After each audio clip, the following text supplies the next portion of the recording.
Hi, I'm Nathan. I love to optimize health, mindset, dopamine stimulation, and utilize business systems to grow businesses fast.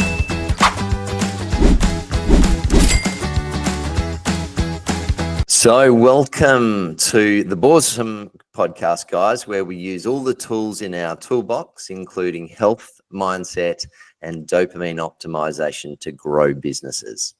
Today, we're deep diving into peak performance, resilience, and brain power with someone who truly walks the walk. Dr.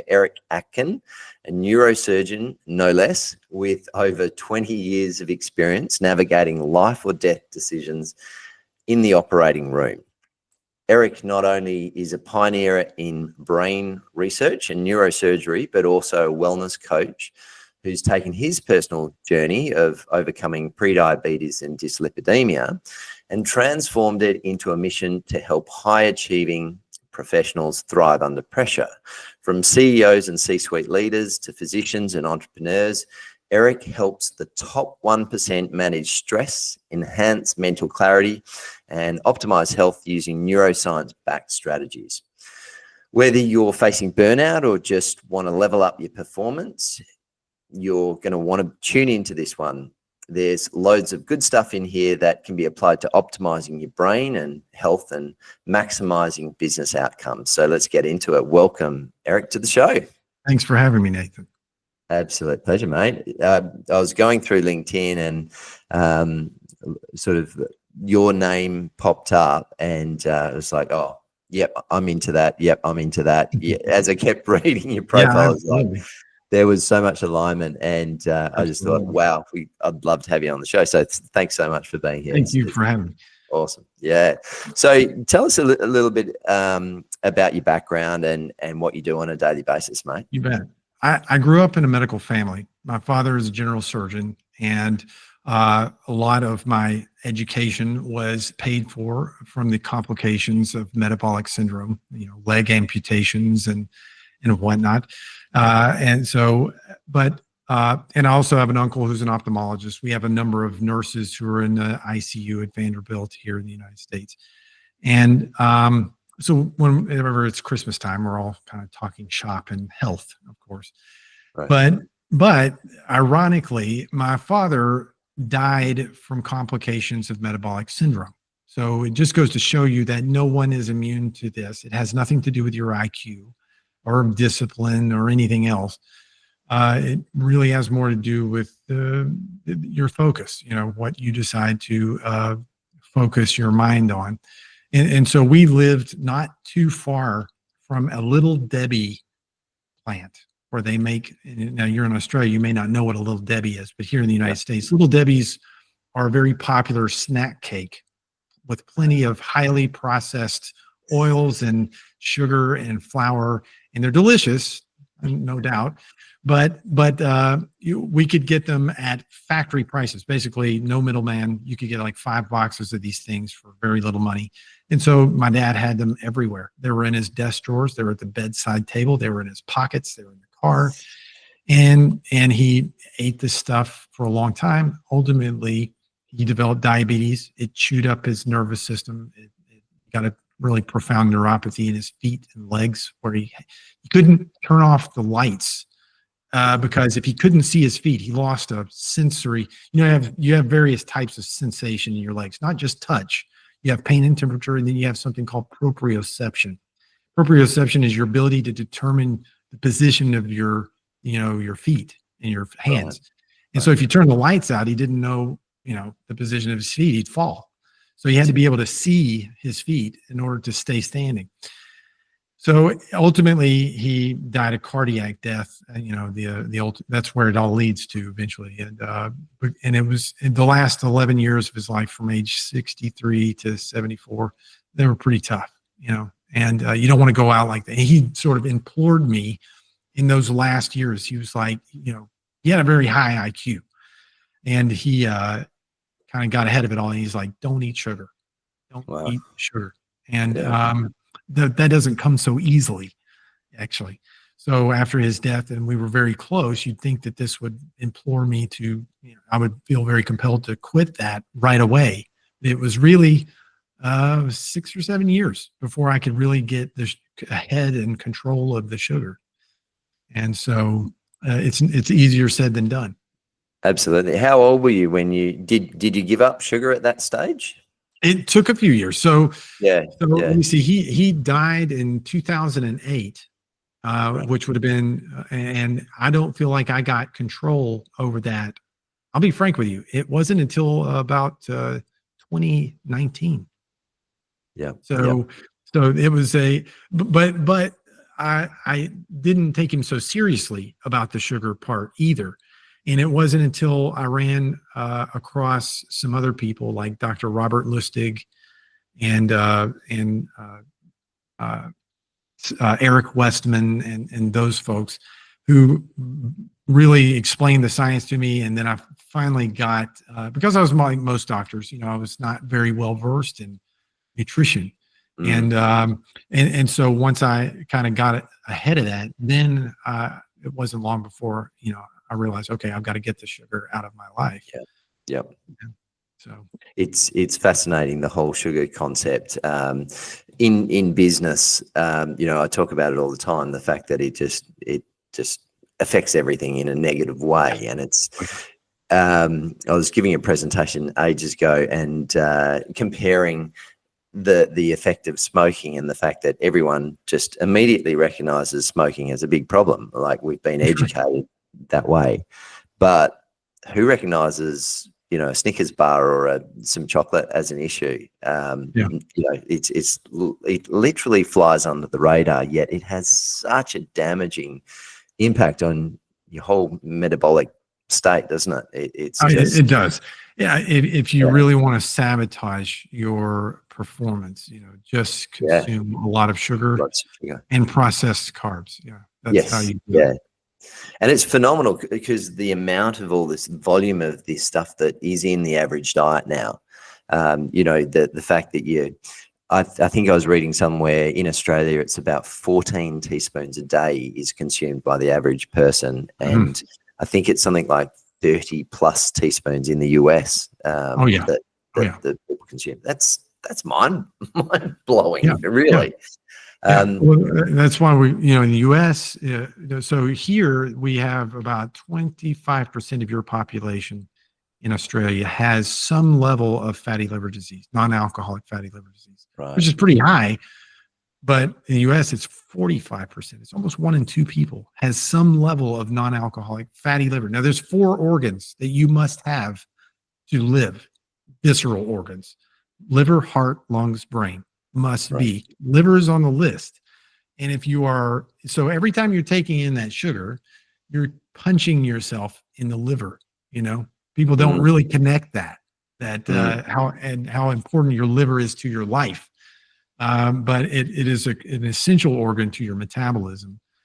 And every time you're taking in all of this processed carbs and sugar, you're just banging on the liver so hard. Yeah, not to mention the pancreas and all the other endocrine organs that go with that. Yeah. So it's funny because, did you give up sugar at that stage? I did. Yeah. I do sugar on Saturday. So Saturday is fatter day. Okay. And I do allow myself it's like the 3-bite rule. So you can have 3 bites. Of something with sugar in it on Saturday, but I've got rules about it. Like, I'm not going to go get that roll of donuts out of the vending machine or something. So it's going to come out of a restaurant, probably something that I couldn't acquire anywhere else, something exquisite, and it'll be 3 bites and that's it. So I found that I can maintain the control like that. But if anything beyond that, and it's very easy to start seeing the intake of sugar escalate. So. It's so highly addictive.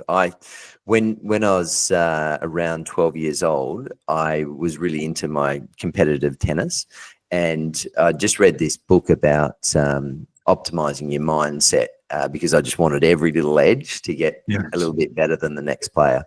And I understood discipline was one thing. So I thought, right, what is the most difficult thing I could give up right now to strengthen my mindset? And at 12, it was lollies, because I used to just binge out on these lollies and chocolates. And so I decided, I remember sitting there, I was about to go into my grandmother's house. I had a packet of fantail lollies in my hand, and I was going, lollies or tennis? And I made the decision then and there, no, Right. the fantails are going to go away. I want to get good at tennis. And I quit lollies on the spot. But the fact that it's so freaking addictive that I had nightmares every night for about a year that I was eating lollies, and I'd wake up in the morning going, oh, thank God, it was just a dream. But it is so addictive. Oh, yeah. It just, You make a great connection there too. There's something you said, connecting the decisions that you make with what you eat and your mindset in business. right. Because in business, you are your own worst enemy. You're the hardest thing, your biggest obstacle is your own mind. And when you start to make better decisions with your eating, it builds up this level of confidence in you so that you feel more, it carries over into your business life. So it's just as important to your, not just your metabolic health, but it's sort of like mental weightlifting is the way I see it, about, when you're making these good choices for yourself with what you eat.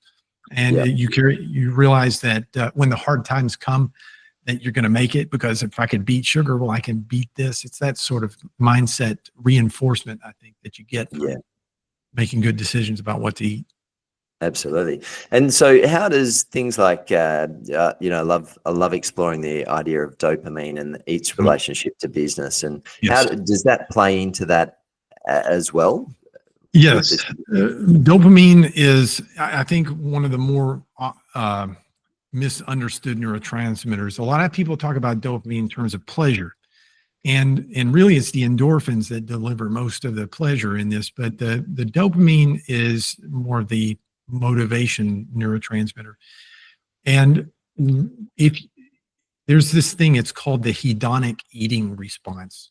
And whenever you are eating something that is very decadent or whatever, you have you'll have a surge of dopamine. But what that does is it reinforces the behavior. You're getting the pleasure from the endorphins that come out. But if you keep re-exposing yourself to a lot of dopamine, then you sort of deplete that. You can go into anhedonia, very similar to the way you do with drugs. That's what happens with people that are taking a lot of opiates and other drugs, is they reach the state of anhedonia. So they're not really motivated to do anything. And because the receptors are all saturated. But if you hold back, if you withdraw from doing these things, you build up the dopamine receptors so that it helps propel you forward. You get the effectiveness of dopamine driving your motivation again. Our motivation to get sugar is so strong. Like a long time ago, the only place you could find it really is like things like honey.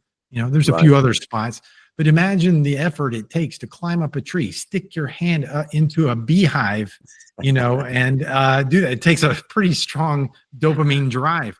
I always say that God did not intend for us to eat a lot of honey, because that's why he put bees around it. Interesting. Good way of looking at it.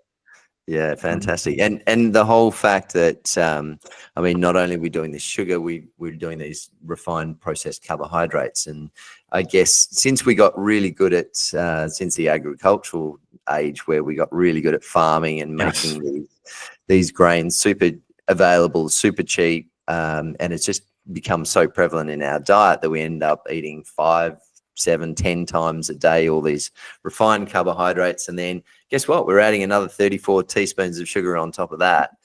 It's really going to play out with troubles, isn't it? For our body. Advertisers have become so expert also at triggering you. The average person in the States is seeing about 2,500 advertisements for very high calorie dense, highly processed foods a day. And not only that, but the neuroscience behind how good they're getting with the neuroscience at advertising this stuff. It's almost an unfair fight. So unless you really are well versed in educating yourself about the neuroscience of marketing and some other things, it's almost like you don't stand a chance. You need a guide. Yeah, and a lot of people are now blaming. I've seen some cases where some very overweight, unhealthy people who are suing McDonald's and the like for. I mean, I get that on two levels. There's the bit that yes, they are bombarding us and it's going to influence us, but at the end of the day, we do need to take obviously some personal responsibility. I agree with that. I agree with that. Yeah. And you know, these sort of podcasts are great for educating us more about those sort of things. So I guess it starts with the education process, and then like we were discussing before, I run this weight loss program which is ketogenic, based in Indonesia at the moment, and having alternatives, good alternatives, is a really important part of helping people change, so that we don't necessarily break the habit of, okay, I'm going to eat a sandwich for lunch. Well, can we eat a sandwich that's made of ketogenic grains that isn't going to affect our insulin spikes and things? So it makes it a little bit easier to stick to. Yeah. Familiarity is one of the big keys, because a lot of the processed food that, you know, if you've been eating processed food for a while, one of the factors that's involved in this, beyond the taste, obviously, is the texture of it. And so a lot of these foods have had the fiber extracted out of it because it increases the palatability.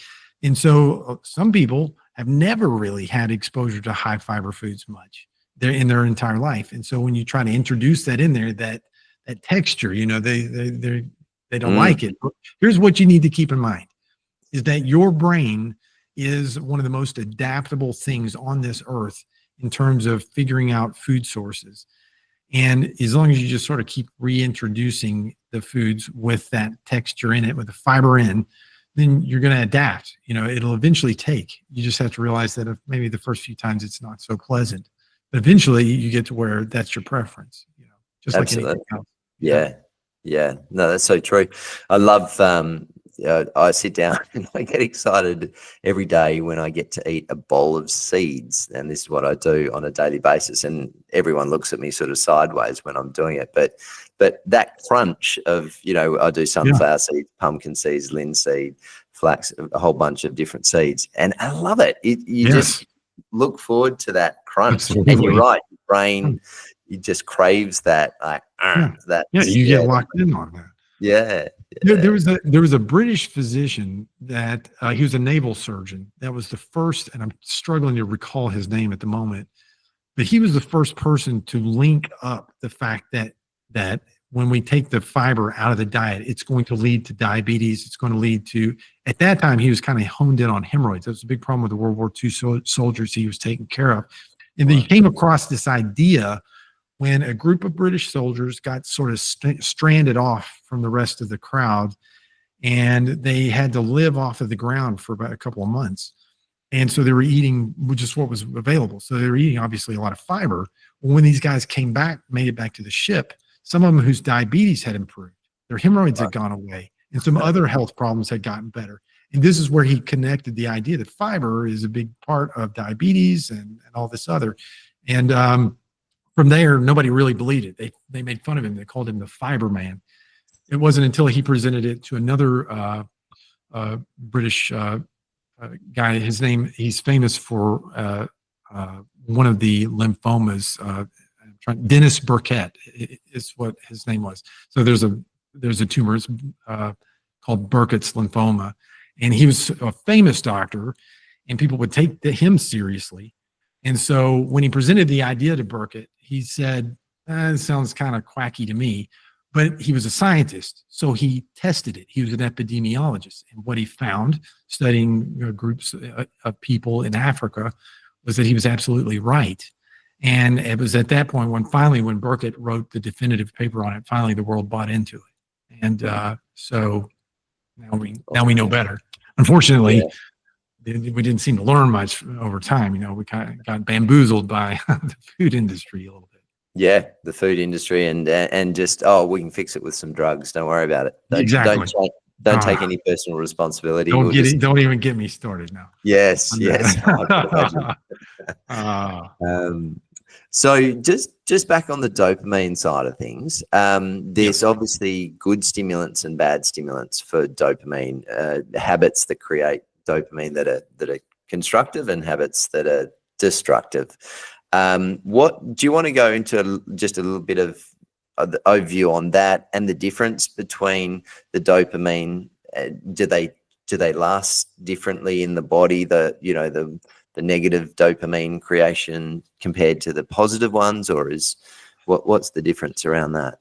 Now, with behaviors, dopamine, and really most of where I've looked at dopamine as a factor in behavior is really around the use of things that are illegal.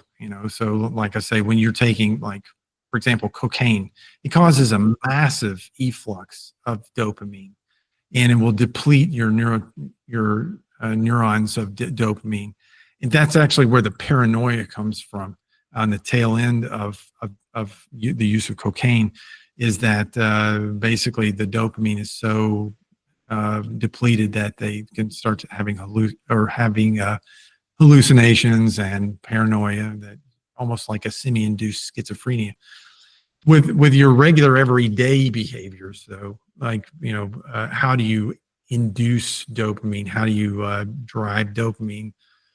That's a bit more nuanced. I'd have to probably, defer to someone to see how do you, on your day-to-day basis, just through behaviors alone, improve your dopamine response. And I think the general premise, though, is the more that you abstain from the things that cause a dopamine surge, the more receptors you have for dopamine. So, more effective it'll be, right? It's sort of like the David Goggins thing. He says, you got to do something that sucks every day. Yeah. Without pain or discomfort, there's no pleasure. They can't, and pleasure is only a transitory state. You notice all the times that you've had a sheer happiness, it was going from a time of discomfort to a time of no comfort or happiness, but it's always transitory. So, the less that you pleasure seek, the more your dopamine's going to work for you. Right. And putting yourself, I think, like I quite enjoy. I don't actually enjoy, is not the right word, but I'm into ice baths where you're putting yourself in that extreme shock to the body, and obviously that I've seen some studies where it actually increased your dopamine by up to 200% in your body. Wow. So so those sort of things. Wim Hof, I think, got a lot of that started, and I think he holds like a world's record for. I think he ran a marathon with no shirt on at the North Pole. No shoes. Oh, yeah, right. Yeah, no shoes either. Yeah. Phenomenal. It's crazy. Yeah. Yes. It's just amazing. I mean, doing those things, how much we can extract out of our body, how much we can really push our body.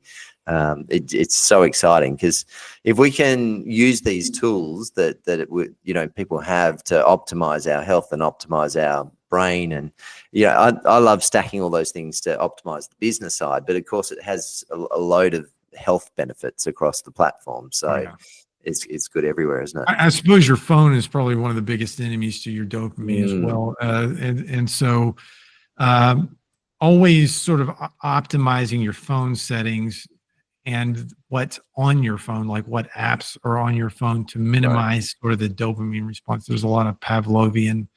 One of the guys that created the app Candy Crush, it was a very popular game. Yeah. And he's written a book on this, like how to sort of optimize this, Pavlovian response with anything that you put out there. So if you read that book, and then after reading his book, which I cannot recall the name of it right, I think I've got it here somewhere, but in any event, basically, if you read the book and then you look at what's on your phone, you'll start to realize this app needs to come off of here, this app here needs to come off of here, because it's just sort of knocking off your dopamine receptors one little click at a time. Interesting. So what would you say, because you sort of help top performers to move forwards using all your skill set, your background, brain function. So what are the top things that we should be considering if we want to get more out of business and in general life? What do you focus on? One of the biggest enemies, I think, to a lot of people, particularly those people who are in more traditional corporate positions, the corporate executives, is burnout. It's sort of pervasive. Burnout is talking about dopamine depletion. It will absolutely, and it depletes your dopamine from a totally different other aspect. You'd think that, never having much pleasure and always working would probably ramp up your dopamine. Actually, it doesn't if it goes on too long, and particularly if it's accompanied by high levels of stress that goes along with that. And so doing what it takes to reclaim your autonomy, doing what it takes to sort of invest in yourself in order to structure your day-to-day life and your work so that you don't get depleted of so that you don't become disconnected. That's one of the biggest side effects of burnout, is that it is a emotional fatigue, it is a physical fatigue, and then it is a disconnectedness. They just get to where they don't care about anything, And so if the company's going down, I don't care. If you've upset someone, I don't care. You just stop caring about things, which is going to be devastating to your career. So the only ways that you could do that is, number one, is learning a few mental models to sort of reframe a lot of things. Number two, though, is actually actively working to restructure your day-to-day life, fighting for what you need in order to eliminate or mitigate the dopamine. That involves sometimes a bit of persuasion, maybe with your higher ups, or if you're the boss, then doing that sort of Elon Musk first principles thinking to restructure your life and eliminate, the 20% of things that are causing 80% of your misery and your burnout. Once you start doing that, then you start seeing your dopamine come back, your drive come back, your vision, and you're feeling motivated and inspired again. But it's a process, and it sort of depends on whether you're the boss or you're, one of the bosses, you see. Yeah. So what are the sort of some basic steps that we could do to do that, for the restructuring and the reframing to move forwards? If the source of your burnout is working too much, then what you need to look at is, what are you spending your time doing? What is eating up the most? Always apply Pareto's law, the 80-20 rule. What can you eliminate in that starts to cause you? And you also apply something called first principles thinking. Do I do this because it does this? Is this essential? And so a lot of the people figure out, once they take an inventory of their daily activities, they're doing a lot of stuff that really doesn't move the needle anyway. Right. So stop doing it, and then if you are someone where you may need to negotiate with someone else for more time or more autonomy so that you feel like you have a little more control of your life, you have to remember, no just means no today. Okay. If they tell you, but also it doesn't hurt to learn a little bit of the art of persuasion. And there's ways to do that. In fact, there's ways to do that where you persuade them to seeing things your way, sort of a Socratic method, and they thought it was their idea at the end of the conversation. That's even the best possible. That is the best. Yes. What a great idea. Well done. I mean, I'm all for it. But you brought it up. Yeah. Love it. Very powerful. Actually, that was in my big fat Greek wedding. That was the classic part from that. Yeah, it's a good negotiation skill. Yes, sure. Absolutely. And because you've been working 120-hour weeks in the past. I've been there before. Yeah, during my residency, and a lot of people don't know, if you wonder how many are in a week, there's 168 hours in a week, and I've worked as many as 140 hours in a week. Oh my God. But I recall also distinctly hallucinating at those times too. It's not healthy at all. Yeah, that was during residency, but those rules have changed since in fact, the day that I finished my residency was the day that they put in place the 80-hour work week. I was Yeah, I thought that was terrible that they waited so long. Because really working all those extra hours, when I came through neurosurgery, the attendings all felt like it was a rite of passage that you had to take that beating, being, and that if you didn't, that you weren't a real neurosurgeon. And I really think that was a lot of rubbish, because how much can you really learn while you're that sleep deprived? But I remember being sleep deprived to the point that I was like emotionally labile and couldn't think straight and much less learn anything. So, but sleep is a critical part of your life, and if you want to perform well, I think people really underestimate it too, and definitely to your metabolic health, your cortisol curves, you can screw those up, and then, that's a big part of where dad bod comes and mom bod is cortisol curves. And if you have that sleep procrastination about you, because you're in burnout and you're, not really solving your daytime problems, then you start to, cortisol should peak in the morning time. They call it the dawn effect. So about 6 a.m. and it should dwindle down over the course of the day. Well, if you've got a reverse curve of that because of chronic sleep procrastination, you're going to be hungry at night. You're going to be craving those sugary, sweet, high processed fat foods. And at night, which is like the worst really time to eat all that stuff. And it lowers your inhibition, your ability to fight against those cravings either. Yeah, I used to find a lot of, when I was in the naturopathy world, in my background, I used to find a lot of patients would wake up around 2 or 3 a.m. Is that because I always figured that would be a blood sugar crash at that time of night, and then the adrenaline kicking in? Is that also related potentially to the cortisol? It can be. What people see is they merge into that insulin resistance and pre-diabetes zone, is that their blood sugars are highest at 6, 7 a.m. And that's due to the dawn effect, where typically you'll have a surge in cortisol levels. Cortisol causes a temporary worsening of insulin resistance. You need the cortisol. I mean, it's sort of the part of your fight or flight system, but you can have a depletion of it. It can get exaggerated if you're insulin resistant, where you're almost hypoglycemic. In fact, one of the signs somebody's pre-diabetic is they have a low blood sugar at nighttime. Right. And they get up and try to go feed and correct the problem in the pantry. With this. Yes. Yeah. It's interesting how many people will tell you just go and have something sugary at that stage. Scary.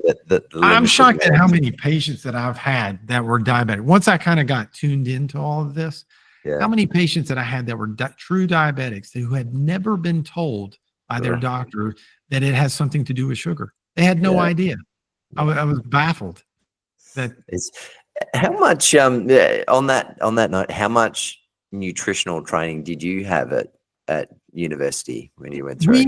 We went through all of the stuff, but we go through it quickly. And what we don't do that the dietitians and the nutritionists do, they also know how to make a plan, with food and all that stuff. We don't do any of that. So I might understand the concept of insulin resistance, but I'm not going to know, how to put together 5 meals, or 3 meals a day for an entire week, and how much they should be eating, and specific certain things that they should eat, or that a particular patient who's on a particular medicine, I'm not going to know all of those things like a dietitian would. But we go through it so briefly, the exposure is so brief that it's not something that's really going to stick, beyond the test that you're going to take at the end of the semester. Right. It's just more of a box ticking exercise. Yep, learn that. Let's move on. Well, also big pharma has a lot to do with how this stuff is taught. And so you start to see diabetes as one thing, and then high blood pressure is the second thing, and then dyslipidemia or cholesterol problem is the third thing. Each has their own lane, each with their own medications. You don't see them as one central thing with the same root cause. That was never presented to me that way. That was one thing I definitely did not learn. Med school. The body's, you have to look at it as a body, not as an individual organ. Exactly. That seems to be coming out more now. Hopefully, the message is is slowly getting out there. Maybe certain industries wouldn't want that message out there, but it seems to be trickling You're through. absolutely right. Yeah. It was a shock to me how much a certain industry had to do with how things were taught to us. I felt a little violated once I found out just how much. Yeah, I'd hate to know. I remember actually at college we were looking at this food pyramid, and it had all the foods you eat most of down the bottom, and then up the top it was saying eat small amounts of chocolate and chips and all these junk foods. And I was thinking, why would you even put that on a food pyramid? What's going on? And I turned over the chart. This was my most enlightening time in college. I turned over the chart created by Cadbury's. It's like, you know, that goes a lot, doesn't it? Disgusting, isn't it? Yeah. No. So, yeah, you always have to ask those questions, don't you? Well, who's behind this? Because is this information serving me at the highest level, and is there any influencing factors over who's saying what out there in life? Who's got what to go? I think there will be a time of correction for the food industry and pharma. And I think they'll make it through it. And I don't want to be the kind of doctor, like a total rogue doctor that says pharma is a huge scam. That's not true. Pharma has its place. It has its place. But I also think that probably there's going to be a correction. The internet has been the great equalizer. Sure. And now knowledge is a lot more, prevalent, and people are becoming much more educated because of it. So I think that, eventually they'll probably have to accept less, and because people have figured out that there's better ways. So, yeah, that's a strong movement. So you look after your health now. You've been through some health challenges in the past. And so you take supplements, I assume? I do. What do you focus on for your health? What happened for me, and probably the best thing that ever happened for my cognition and my overall health was about almost 3 years ago. I was exercising. I had been exercising for a number of years, and I had lost some weight because of it. But it had suppressed my appetite. I lost some weight for it. But after a while, the weight started coming back, about 1 pound a month, even though regular exercise. So I started doing it harder, thinking I could outrun my diet, which I'd never really fixed. And eventually a dietitian reached out to me, and she had told me about a natural product that could help with this. And I was skeptical at first, because I was like most doctors. I was thinking, okay, a natural supplement. And I had full confidence that this needed a pharma answer. But then finally, I apologize, my old dog is just dying to be part of this. And so, but finally I conceded to it. And the reason I did it was mainly because she told me that it could help lower my cholesterol. And I knew all of the side effects of cholesterol medications. The statins can absolutely, devastate you if you happen to have the wrong set of genes. So I thought I'll try anything before I go there. And the thing that was the final kicker was she told me I could try it for 3 months and get my money back if I didn't like it. So I was like, okay, deal. I took it, and 3 months later, I've lost 30 pounds, and my cholesterol profile is perfect. I was pre-diabetic prior to all this. That's completely gone. My dad died from diabetes, which genetically puts me at risk for diabetes. So I've been on this product now for 2.5 years. I just got a fasting insulin level, and my insulin is so low, it was not detectable on the machine. I am not only not diabetic, I'm anti-diabetic. I'm extremely sensitive to the effect of insulin. And so I may die of something, but it's not going to be diabetes. And so I went on I've learned a lot more about this product. It's been studied by people like Ben Bickman, and it's found to increase your GLP-1 levels. And I know there are a lot of natural supplements out there that are promoting that they raise GLP-1. Well, this is the original gangster of those class of those. It raises GLP-1 by 70%. And it's your own endogenous GLP-1, which means you won't be getting what they call Ogilvy syndrome. That's the gastroparesis, the paralysis of your intestines, or the thickening of your bowel wall, or the thinning of your bones and muscles, and all of that other baggage that goes along with Ozempic and Mounjaro and all these pharmaceutical drugs.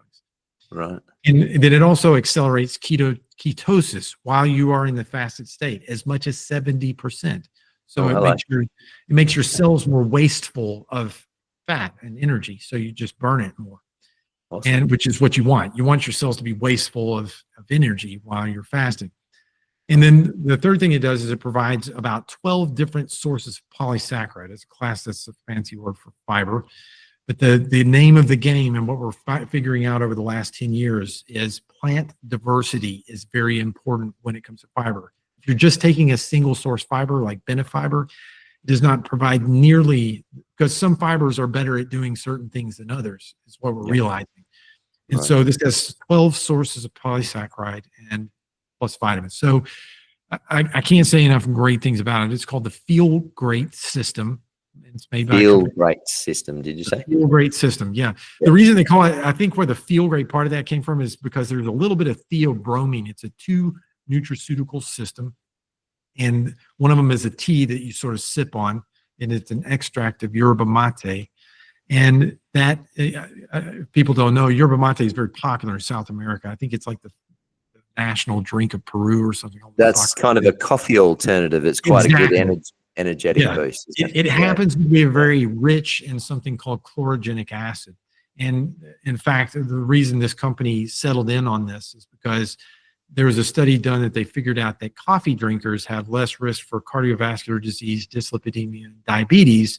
And they narrowed it down to the chlorogenic acid is what causes that. Yeah, right. And so and then it has a metformin effect. It will make your cells directly more sensitive to the effect of insulin. And that's becoming really popular, the whole metformin for dropping, for longevity as well, actually, isn't it? Oh, yeah. Yeah. And so that will sort of suppress the appetite while you're fasting. You're supposed to fast as part of the protocol. The other part of this system is called balance. That's what has the collection of fibers in it. You drink that right before your biggest meal of the day, or the one that's going to have the most carbohydrate. Right. And you do that, and you combine this with a ketogenic lifestyle, and your body simply has no choice but to give up the fat. The first thing you're going to notice in the first week is the clarity of mind that you have. It's like a fog being, literally, it's like a curtain being pulled back, and suddenly you realize you've been out to lunch for a long time, And I've got, I'm 54 years old now, and I found that I'm mentally, running circles around the surgeons that are much younger than me who have not yet figured this out. Right. And I have the more cognitive stamina, more clarity of mind, and just that confidence that I'm going to be able to stay ahead of those guys until it's time for me to bow out.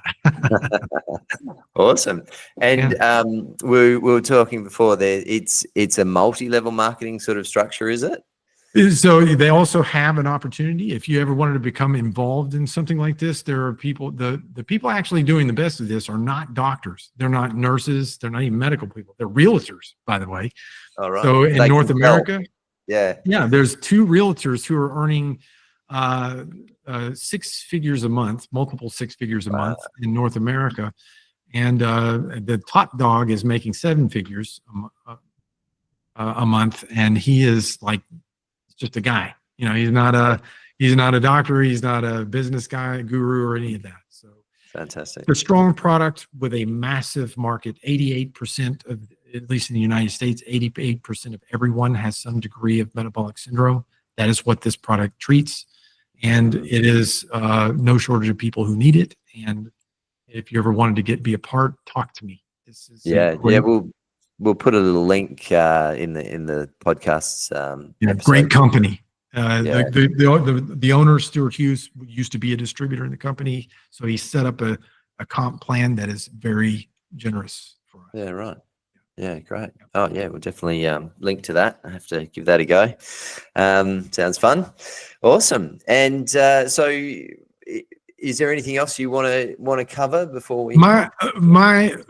biggest thrust for this, if you want to do something to improve your business mind the most, and because of how prevalent metabolic syndrome is, really for most people, that is the first move. You will find that a lot of your life's problems get solved the day that you start getting that control over what you're putting in your mouth. From there, the nuance moves, there's plenty to do there that I can take. Those are the advanced techniques. But 88% of everybody is at that 101 level, which is to correct your metabolism that's messed up. And you're going to be just honestly amazed at how much more resilient you are, how much more gritty you are, how much more effective as a thinker, how much more motivated is if you can correct your metabolism. And then if you want to know the nuance moves, come to me. I'll show you how to do that too. Awesome.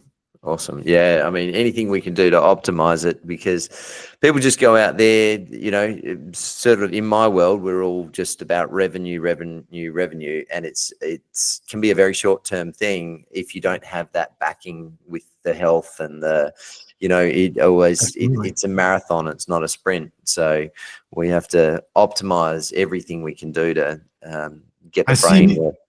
Yeah, I see a lot of people where they cross that line of where there isn't a return, and they realize that they're never going to be able to get back to perfect health again. There is no happiness without your health. I don't care how great your business is or anything else. It's 100%. Everything. Yeah. It is. Yeah. No. Wise words. Well, that is awesome. Thank you for all those amazing insights, and right. Lovely to connect. As I say, I'm just so excited to connect with you and hear, everything that you're doing is really cool. And how can people get in touch with you further? You can email me at Eric at NeuroHealthFlow. That's NEURO healthflow.com. And or I am on Instagram. I'm on TikTok. I'm on Facebook. So Eric Akin MD. So we'll put the links for all those. So you're on TikTok, so you can dance as well, can you, Eric? Yeah. Awesome. I'll have to check it out. It's more like it's the equivalent of a social media mosh pit is how I think of it. It's terrible. All right, I'll go over to TikTok and check out some of your moves. Awesome. Excellent. Oh, that's so cool. Thank you. Thanks for being on the show, mate. And my pleasure. We'll have another one down the track. And excellent. So thanks for watching this podcast, guys. Hope you got a bit out of it that you can use in your business and in your life. There was a whole bunch of nuggets there. So enjoy that and actually take some action on it so you can move forwards in life. So until next episode, we'll see you soon. Well, that was awesome. Keep optimizing your health, mindset, and business. Be boresome and make business awesome.